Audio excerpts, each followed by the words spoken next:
மண்டபத்திலிருந்து மீன்பிடிக்க சென்று படகு கடலில் மூழ்கி உயிரிழந்த பாம்பன் மீனவர்கள் இருவரின் குடும்பத்தினரிடம் மாவட்ட ஆட்சியர் தலா 2 லட்சம் ரூபாய் நிவாரணம் ஞாயிற்றுக்கிழமையான இன்று வழங்கினார். ராமநாதபுரம் மாவட்டம் மண்டபத்திலிருந்து மீன்பிடிக்க சென்ற விசைப்படகு 8 கடல் மைல் தொலைவில் மீன்பிடித்துக் கொண்டிருக்கும் பொழுது கடலில் ஏற்பட்ட அலைச்சீற்றம் காரணமாக 5 மீனவர்களுடன் படகு கடலில் மூழ்கியது. இதில் 2 மீனவர்கள் நீந்தி கரைக்கு வந்தனர். இதில் 3 மீனவர்கள் மாயமான நிலையில், பாம்பன் அன்னை நகரைச் சேர்ந்த மீனவர்கள் பரக்கத்துல்லா ஆரோக்கியமாகி இருவரின் உடல்கள் சனிக்கிழமை மீட்கப்பட்டது.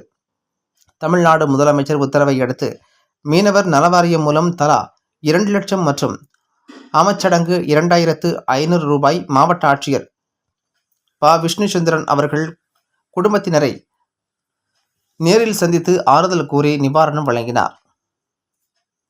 இதில் நாடாளுமன்ற உறுப்பினர் கே. நவாஸ் கனி, சட்டப்பேரவை உறுப்பினர் காதர் பாஷா, முத்துராமலிங்கம் மற்றும் அதிகாரிகள் கலந்து கொண்டனர்.